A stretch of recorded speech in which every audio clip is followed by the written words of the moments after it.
Right, I'll just check my sync. I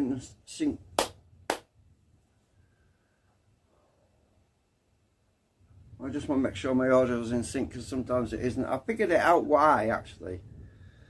The reason I was having trouble is because the recent updates were forcing me to stream at higher on my phone, a higher resolution at 4K or somewhere close to, which is more than what my network can stand, basically.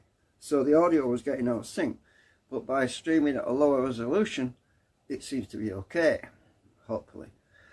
Okay, I want to talk about the years and years and years of pain, anguish and suffering that I've endured because of the BBC. Right, I have watched other people pulling their hair out because the BBC will not leave them alone. They're constantly having visits at the door.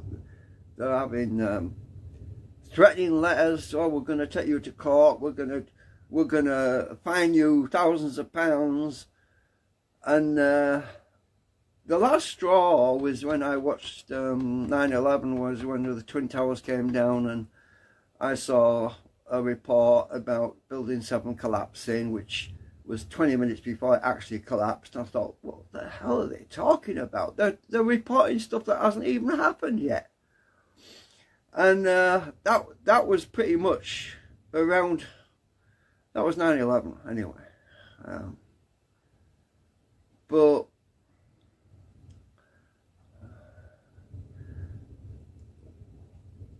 because of my transgender situation, I decided to basically, I had a bit of a rough time with that.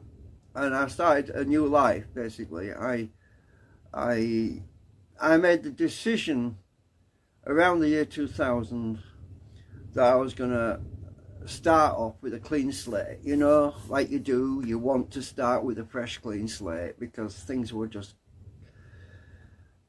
Everything before that was a mess. It was, you know, my self-employed business was a flop. Marriage was a flop, and everything was a flop, and I had to blame something, and then at the time I didn't know what was causing all my misfortune, and maybe it was because I was watching too many science programs on the BBC. I don't know. It was setting my what's the word? The ambitions, my goals way too high, because I was seeing all these genius scientists on these what do you call it? Those science programs, those open university programs on TV, and years before that. And I was thinking also, I had all sorts of dreams about this and that, and it was way over my head, most of it. I couldn't understand all the math and everything else, and I'm diverging a little bit here, but anyway, so when I moved here, I decided I gave away the TVs that I had. I gave them all to the ex, you know, for my marriage. And I came here with nothing but my computer, basically. And I was minding my own business for quite a while. I thought, well, I need to get into some research, because I'm really interested in, there's something I've always wanted to do, was to do research in electronics and free energy. I thought, it's a good time to actually put my, because I wasn't well, I wasn't physically well anyway. I had medical problems, and I thought, well, whatever I've got left, I don't know, but, you know, life-wise, I don't know what I've got left, but I was struggling a bit because of my other medical issues, and I'm thinking, well, I'm not going to waste the rest of my life watching that garbage, you know. So, it was about, maybe 2 years, 3 years, I think it was 2005, can't remember, I'll have to go back and look through more of my notes, but pretty sure it was around 2005. It was about 2 years after I moved where I am. This TV license guy came to the door, and basically told a bunch of lies about me, saying I admitted to having a TV without a license when I didn't even have a TV. And that was it. I thought, oh God, these people are really nasty. Predatory. Predators. They're really mean and nasty. They've got some sort of end game. And then I started doing research about it, and I found out loads of people were being harassed, and the letters kept coming, they kept coming through the door, and eventually you write back a few times, you tell them you don't need a license because you don't have a TV. After a while you think, I'm sick of doing this. I don't have to send this freaking letter every 3 freaking years for the rest of my freaking life. No, I don't need to prove to you that I don't watch TV. I have told you I don't watch TV. I kept getting letters back. Oh, you may change your mind. Oh, you may change your mind. No, I made up my mind. That's it. Go away. So, anyway, I don't want to make this too long, like, you know. I told them the last time, I said to them, this will be the last time I tell you that I am not watching TV, and I am not going to contact you again about this matter. I am not watching TV. I have no intention of watching TV. So go away. Don't bother me again. And they said, oh, well, we'll still need to write to you in 3 years to make sure you know. God, give me a break. I don't need to tell you nothing. I've told you I don't have a TV. But the letters kept coming. We are writing in case you've changed your mind. Oh, you may change your mind. Oh, give me a break. Right, harassment. This is like a stalker. They were stalking me, right? They were stalking me. So, I thought, well, there's nothing I can do. They won't listen to me. They won't pay any attention to the fact that I don't watch TV. They're ignoring everything I've said. It's time for me to ignore them, right? So I did. I ignored them because I don't watch TV and I don't need a license, and I don't need to tell them I don't need a license because it's up to them to prove that I watch TV, and I don't watch TV. So there's no proof. I did go to court, by the way, in 2005, and I won the case, by the way, because I had witnesses to the fact that I don't watch TV. And that was good enough for me. I proved it in court. They lost. They had to pay the bill. I thought, that's good enough for me. Maybe they'll learn a lesson from that. Don't F with me, because I don't watch freaking TV. If you take me to court again, I'll win again, and you'll have to pay out more. Anyway, so I thought, well, YouTube and internet, well, back then actually, I think YouTube didn't come out till around 2005, 6 or something. 2006, I'm not sure exactly when it came out, but before then we had all these other media outlets, and I was enjoying myself doing all of my research on the internet and enjoying myself actually looking at real information that I was interested in doing. I was interested in doing research. I was interested in looking up science stuff and NASA. Oh yeah, that was it. Back then I was really into all the NASA website and all the astronaut stuff and all the space station stuff. I was really into all that. I even made a CD with some NASA rover stuff on it, and I gave it to some friends, and I was having a bit of a thrill time back then. And I thought, why won't they ever just go away and die? You know, it's just freaking BBC. It's like a weed in the garden, you know. It's like a freaking weed you can't get rid of. You dig it out, you bury it, you get rid of it, you burn it, whatever, it still keeps coming back. So anyway, I kept thinking to myself, it's time that bloody, it's out of date. It doesn't mean anything to me anymore. It's not interesting, it's boring. I was interested in science fiction stuff, right? Even Doctor Who went down the toilet. I wasn't interested in that anymore because it was just too stupid. It became silly. It was silly. I mean, the old Doctor Who was great when it first came out, even though it was in black and white. But as it got further and further along, it got worse and worse and worse. And I thought, oh God, I can't watch that anymore. and especially when Doctor Who became a woman, oh my God, this has gone completely bonkers. I'm transgender myself, but this is nuts. I've heard of Doctor Who. Anyway, I'm not going to go on about Doctor Who. Forget it. So, I spent over 7 years doing my research in electromagnetics and trying to research free energy and 3D printing. I learned how to 3D print stuff. I learned how to model in SketchUp. I learned loads of stuff. I wouldn't have learned any of that if I'd been stuck watching that freaking TV.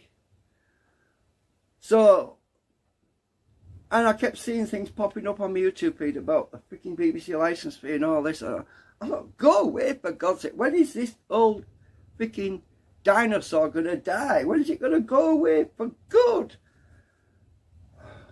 It didn't go away for good. It never went away. It was always. So one day I saw, oh, YouTube's made it possible for me to blacklist or click on no more recommendations from this channel. I thought, oh cool, I can finally do it. Originally I was blocking it in my firewall. I had this firewall, this router. It was the Netgear. It was the Netgear router, and it was the older one, the older, slower speed one for the ADSL.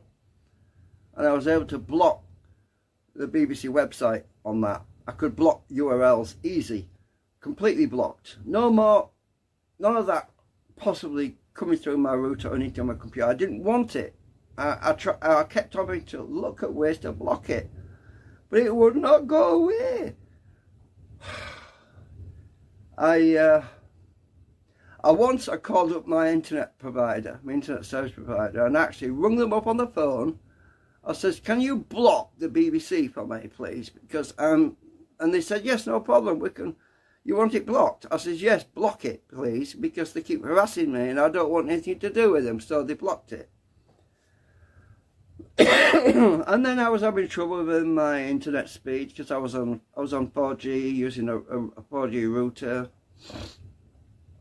The 4G router was during the daytime. I wasn't getting good internet. It was terrible during the daytime because everybody else was on 4G on the phones, right?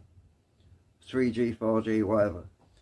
Anyway, I eventually upgraded to fibre optic, which only recently. And unfortunately, I lost the ability to block URL. So I couldn't block in my router the BBC.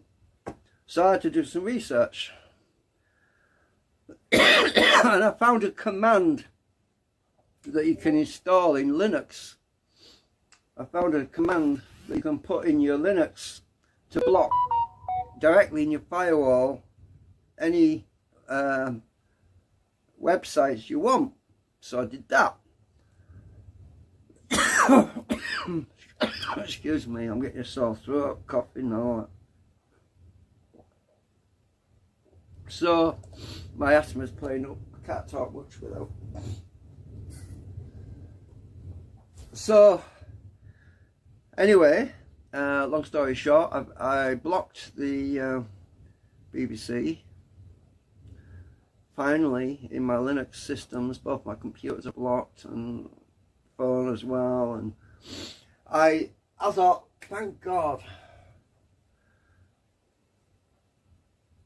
And then, just like a good old stalker, and with thousands and thousands or millions of people cancelling their BBC license, their TV license, the stalker decides to move ship. It won't leave us alone. It decides to go and make a deal with YouTube. So you jump ship to find sanctuary, to find some peace. You jump ship to, oh, I'm finally free of that. Oh, I'm finally free of that. Uh-oh. Knock, knock, knock on the door. Uh-oh. It's moving into my freaking house. It's trying to take over freaking YouTube now. They're trying to move into YouTube. Hey, I tell you, if they use people's YouTube content without permission, you sue them. Sue their ass. Right? Or better still, you want to use my footage, give me £1,000 and maybe, but I'll make my own contract, make your own contract. The contract stipulates that you may use this footage for your sole purposes of your own broadcast stream under the conditions that you will not in the future request that I pay or maintain a TV license with your company. If you cannot satisfy this criteria, go away. Right. So, if the BBC starts asking, knocking on your door, saying, "How can we use your footage?" Tell them to, you know, because they're going to use our creativity against us. They're going to use our creativity, and then they're going to turn around and say, "You've got to pay for a license to watch your own freaking content." And wouldn't that really suck? Wouldn't that really suck? Wouldn't that really suck big deal, big time, to actually see your footage in a movie that they compiled and you've got to pay for a TV license to watch your own stuff? I mean, that's what's going to happen. And Andrew Bridgen's just come out and said, well, I'll put the link in the description, in the end screen when it's done anyway. And, oh my God, I've been talking 19 minutes. So, this just gets from bad to worse. We are being stalked. We are being harassed. Instead of a knock on the door and a TV license inspector outside your door, it's going to be digital. They're going to do it digitally. They're going to say, "Oh, you've got a YouTube channel, or you watch YouTube videos, you have to pay as a license now," because they're getting their foot in the door. They made a deal with YouTube. That means they've got access to YouTube information. Do you understand? They'll be able to have full access to all users, all their personal information on YouTube, because they're going to be inside. They're not outside knocking on the door anymore. They're freaking inside. That's what's worrying. Instead of the predator outside banging on your door, they're going to be in your freaking pants. Sorry, that come out wrong. I didn't mean it to come out like that. But yeah, the Jimmy Savile stuff and all the Rolf Harris stuff and all that. Oh, we don't want them in our... You know what I mean? Oh, this is a nightmare. It's a freaking nightmare. I'm going. Just checking my sync.